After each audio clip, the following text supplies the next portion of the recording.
रखें तो आप अपनी बहुत सारी चीजें अच्छी रखते हैं, क्योंकि आपके वालिदैन ने जो आपकी तरबियत की है आप वो अपने कल्चर में शो करते हैं। ठीक है ना? तो ये बहुत सारी ऐसी चीजें हैं, सही ना? जी सर। तुमामा हुसैन,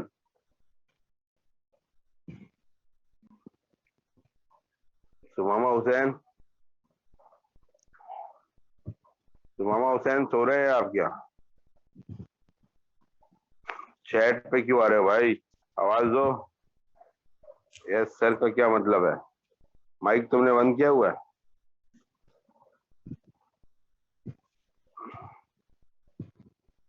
माइक नहीं है, ओके ठीक है। अच्छा, अब सिलसिला ये है सारा कि दो कॉन्फ्लिक्टिंग आइडेंटिटी बड़ी वाजे हो गई, एक रिलीजन और एक कल्चर। सही। बहुत सारी होती हैं वैसे तो कॉन्फ्लिक्टिंग आइडेंटिटीज, बॉर्डर्स हैं, सही है ना, जमीन है, पानी है, सही है ना, पानी की सरहद है, सही है, ये भी कॉन्फ्लिक्टिंग आइडेंटिटी है, बॉर्डर लाइन है, सही है ना।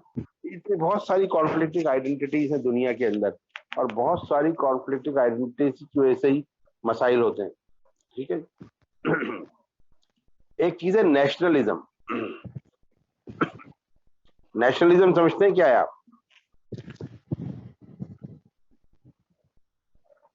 हेलो, नेशनलिज्म समझते हैं? Nationalism, sir national identity kind of. Nationalism, patriotism, अपने मुल्क से लॉयल होना, इसको नेशनलिज्म कहते हैं। तीसरा पॉइंट, चौथा लिखो, एक हेडिंग लिखो, नेशनलिज्म। नेशनलिज्म जो है वो ये है कि आप अपनी कंट्री का इंटरेस्ट ऑलवेज सेफ गार्ड करते हो। आप अपनी कंट्री की तरफ कोई बुरी आंख महसूस नहीं करते। आप अपने कंट्री की सरहद किसी को पार नहीं करने देते गलत इरादों के साथ। आप अपनी कंट्री की डिफेंस लाइन किसी को पार नहीं करने देते, पानी की सरहद, बुरी इरादों से। जैसे किसी की नेवी हमारे हदूद में घुसेगी तो पाकिस्तान नेवी उसको रोक लेगी। कोई हमारी फिजाई हदूद में आएगा, जैसे पिछले दिनों इंडियन तैयारे आए थे तो इंडियंस को मार गिराया था, ये हमारी सोवरेनिटी का मसला है, ये हमारी बका का मसला है। तो नेशनलिज्म जो है वो एक बहुत बड़ा एक फैक्टर है कि आप किसी भी कंट्री को अपने मामलात में जो है इन्वॉल्व नहीं होने देते। पॉइंट समझ आया आप? जी कि सर। किसी भी कंट्री को आप इन्वॉल्व नहीं होने देते, नहीं करना होता है।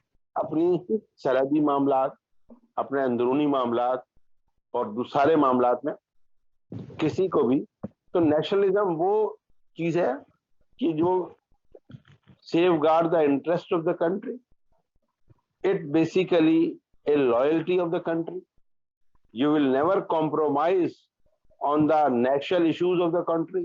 You never compromise on the national security of the country. So हम किसी चीज पे नेशनलिज्म में कॉम्प्रोमाइज नहीं करते, ना नेशनल सिक्योरिटी के ऊपर, सही है, ना नेशनल इस पे इश्यूज पे।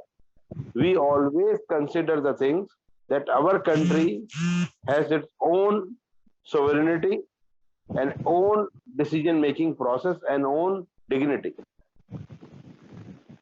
तो हमारा सारा डिग्निटी, हमारा प्रोसेस, हमारी सारी चीजें वो नेशनलिज्म का हिस्सा है। सही। तो अगर हम नेशनलिज्म की बात करें तो एक बड़ी, जैसे नेशनलिज्म में आर्मी आपकी अपनी है, वो किसी को एंटर नहीं होने देगी, नेवी पानी में एंटर नहीं होने देगी, एयरफोर्स हवा फिजाई हदूद में किसी को एंटर नहीं होने देगी। आपका वजीर खारजा बयान देगा, आपका प्राइम मिनिस्टर बयान देगा, डिप्लोमेसी करेगा, निगोसिएशन करेगा। ये सब चीजें क्या नेशनलिज्म का हिस्सा है। तो these are all the part of the nationalism. सही है, ये सारे नेशनलिज्म के पार्ट हैं, नेशनलिज्म का हिस्सा है। ठीक है। तो इससे हमें क्या बात समझ आती है कि मुल्क की सरहदें, मुल्क की मामलात, मुल्क की चीजें सारी, सही है ना, सारे मामलात जो हैं, सही है, वो क्या होते हैं कि नेशनलिज्म के अंडर में आते हैं। Countries security, countries defence forces, countries border lines, countries water lines, countries national issues, diplomacy, lobbying, सही है ना, वॉर, पीस, ये सब इसका हिस्सा है नेशनलिज्म का। बिजनेस, ट्रेड, सही है, ये सारी चीजें नेशनलिज्म का हिस्सा है।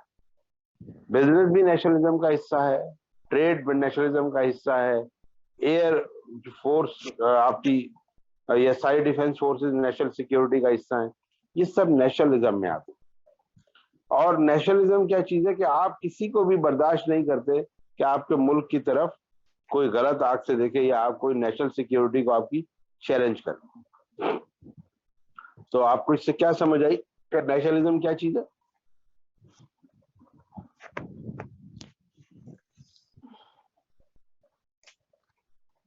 सर नेशनलिज्म एग्जैक्टली ये है कि आप अपनी कंट्री से जो है बहुत ज्यादा लॉयल रहते हो, उसके लिए जो है वो सेल्फ डिफेंस करते हो, और जो भी लोग गलत इरादे से कुछ भी करने की कोशिश करते हैं तो आप उन्हें एंटर नहीं करने देते।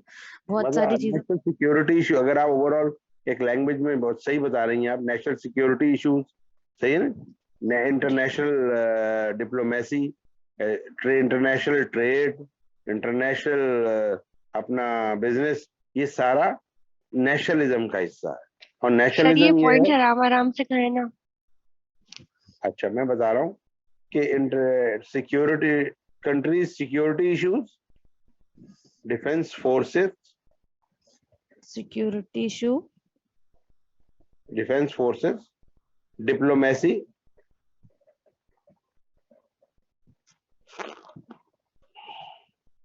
International trade, peace and war,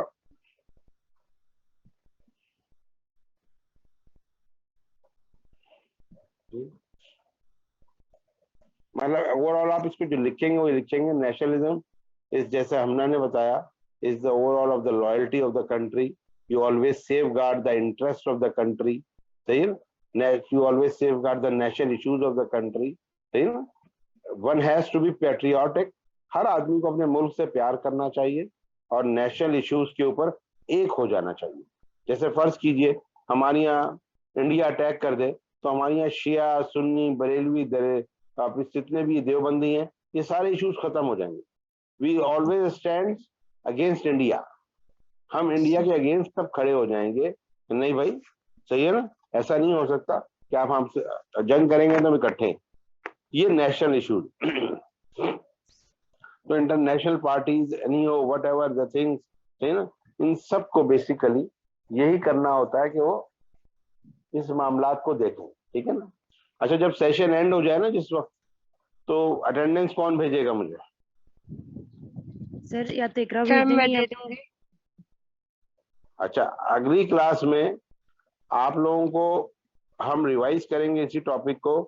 आप लोगों को मुझे असाइनमेंट देना है इसी का, इसका कॉन्फ्लिक्टिंग आइडेंटिटीज एंड नेशनलिज्म। जी लिख ठीक लो, है सर। लिख लो राइटिंग, हम ना फिर जी बाद सर। में क्या हमने कॉन्फ्लिक्टिंग आइडेंटिटीज एंड नेशनलिज्म का जो है ना, हमें असाइनमेंट आपको बनाना है, इसके ऊपर डिस्कशन होगी हमारी जी अगली बार। इसके ऊपर जी आप लोग सर। क्वेश्चन बना के रखना, अगर किसी को कोई क्वेश्चन समझना हो तो वो हाथ क्या समझता जाए, सही है ना, जी सर। क्योंकि ऐसी बात है फिर वो टॉपिक पुराना हो जाए तो फिर डिस्कशन नहीं रहती। जी सर। तो अगर ओवरऑल अगर आप दुनिया में देखें पूरे, तो हर कंट्री अपने सेफगार्ड को, इंटरेस्ट को सेफगार्ड कर रही है, अपनी ओन जो है ना इकोनॉमी को बूस्ट कर रही है, नेशनलिज्म, नेशनल इश्यूज को प्रायोरिटी पे रखती है और सिक्योरिटी को प्रायोरिटी पे रखती है।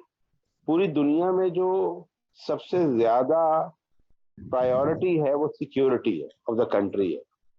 अब देखें ना, सऊदी अरब को देखें, सऊदी अरब की सिक्योरिटी वीक है तो अमेरिकन उनकी इकोनॉमी में ड्रेन कर लेते हैं, उन्हें डराते भी रहते हैं, धमकाते भी रहते हैं, सही है। तो जिस जिस मुल्क की दुनिया में आर्मी और सिक्योरिटी वीक है या उनके पास वॉर हेड्स नहीं है, जैसे पाकिस्तान के पास तो एटम है तो इंडिया रुक जाता है, हमला करने से डर जाता है, जिनके पास नहीं है, मुसलमान मुल्कों के पास आप देख रहे हैं उनका क्या हाल हो रहा है, तो उनके नेशनल इश्यूज का बुरा हाल है।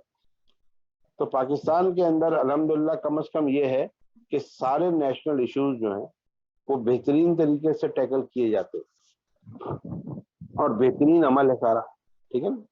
तो ये सारी चीजों को अगर आप पूरा उसमें देखें, सही है ना, एक लाइमलाइट में देखें, तो आप देखेंगे कि ये दुनिया में इंटरनेशनल रिलेशंस की फील्ड में बड़ी कामयाबी से हर मुल्क अपनी चीजों को डील कर रहा है। अच्छा, इंटरनेशनल डिप्लोमेसी बढ़ती जा रही है और डायलॉग्स भी साथ साथ होते जा रहे हैं दुनिया भर में। मतलब एक तरफ वो कहते हैं डायलॉग करो और एक तरफ बैकडोर डिप्लोमेसी है कि आपके पीछे से जो कंट्री को नुकसान पहुंचाना और आपके सामने आके डील निगोशिएशन पॉजिटिव करना। जैसे इंडिया है, कश्मीर के ऊपर जुल्म किए जा रहा है और इंटरनेशनल कम्युनिटी के सामने मासूम बना हुआ है। तो एक डिप्लोमेसी वो है जो दुनिया से बात की जा रही है और एक है अमल। इसी तरह चाइना को आप देखें, चाइना ने जब इंडिया की सरहदों में अभी घुस गया अंदर तक, वो डिस्प्यूटेड एरिया में, तो चला गया। माइट इज राइट वाला मामला है, पावर है चाइना के पास, कोई रोक ही नहीं सका, इंडिया भी नहीं अपने मुल्क को दफा कर सका। तो यही है, पावरफुल कंट्रीज जो हैं वो कहीं ना कहीं ज्यादती और जुल्म कर लेते हैं, उसकी वजह से मसाइल बढ़ते हैं। तो ओवरऑल जिस तरीके से ये मामलात हो रहे हैं दुनिया में, उसमें नेशनल सिक्योरिटी इश्यूज आते हैं और मामलात चेंज होता है और इससे कॉन्फ्लिक्ट हो रहा है दुनिया भर में। और कॉन्फ्लिक्टिंग आइडेंटिटीज बहुत सारी हैं। आपके बुक में तो मेजर 3 ही मेंशन होंगी जो असाइनमेंट में आप कीजिएगा सारा। और नेशनलिज्म के बहुत सारे इश्यूज हैं जो आपकी बुक में, वो सब नोट डाउन कीजिएगा, लिखिएगा, ठीक है ना, सारा उसको इस तरीके से और पूरा बनाइएगा। 3 ही पढ़ी ना अभी तो 3 है तो बहुत सारी। मैंने तो आपको बताया इस तरह बॉर्डर लाइन का भी है, सही है। उसके अंदर अपने कल्चर के साथ साथ बहुत और वैल्यूज हैं, ट्रेडिशंस हैं। जैसे करतारपुर राहदारी है, अब ये रिलीजियस इशू है, सही है ना। वो पाकिस्तान आते हैं, सिख आते हैं, ये एक कॉन्फ्लिक्ट है बहुत बड़ा इंडिया के लिए, सही है। तो बहुत सारे कॉन्फ्लिक्टिंग इश्यूज हैं, लेकिन हमें सिर्फ लिमिटेड रहना होगा जो बुक के नोट्स तक। डिस्कशन की हद तक आपको, देखिए मैं बात सुन रहा हूँ, डिस्कशन की हद तक आपको वो समझना होता है जो आपको प्रैक्टिकल लाइफ में काम आता है। जैसे कहीं IR की डिस्कशन हो जाए और आपसे इंटरव्यू में कोई 2-4 बातें कर ले, तो आज जो हम डिस्कशन कर रहे हैं आपको पता होना चाहिए कि चाइना ने क्या किया या इंडिया का क्या रोल है। तो उससे लोग इंप्रेस होते हैं इंटरव्यू में, हर जगह पर। अच्छा, अगर आप डेफिनेशन बताने शुरू हो जाए हर जगह, तो वो उससे इंप्रेस नहीं होते लोग। लोग कहते हैं यार ये तो रट्टा बता दिया इसने। मैं इससे पूछ रहा हूँ दुनिया के हालात, IR में आपने क्या पढ़ा? तो वो करंट चीजें, वो इश्यूज जो दुनिया में बर्निंग इश्यूज हैं, जिस तरह मैं आपको पढ़ाता हूँ, हर चीज बताता हूँ इस तरह चाइना ने किया, ये आपके प्रैक्टिकल लाइफ में काम आते हैं। ये वो चीजें हैं जो लोगों को इम्प्रेस करने के लिए यूज की जाती हैं। करंट नॉलेज, करंट अफेयर्स, ठीक है। उससे क्या होता है कि आप किसी भी मीटिंग में इंशाल्लाह जाके बैठेंगे, क्योंकि IR तो आप दोबारा नहीं पढ़ेंगे ना, लेकिन पास आउट होने के बाद IR का सवाल तो कभी भी हो सकता है, सही है। तो ये सारी वो चीजें जिससे आपको प्रैक्टिकल नॉलेज भी गेन करनी होती है और थ्योरी साथ साथ कवर करनी होती है। और अल्हम्दुलिल्लाह ये आपकी सारी चीजें आहिस्ता आहिस्ता आहिस्ता आहिस्ता कवर हो जाएंगी। ठीक है, इकरा समझ आई है बात या नहीं? जी सर, आई। अब मुझे अटेंडेंस भेज दोगे अभी तुम लोग थोड़ी देर? जी सर, भेज दें। चलो बस भेज दो, ठीक है ना। और ये असाइनमेंट लिख लेना, ठीक है। लिख लिया। ओके, चलो खुदा हाफिज, एंड करो, जाओ तुम लोग।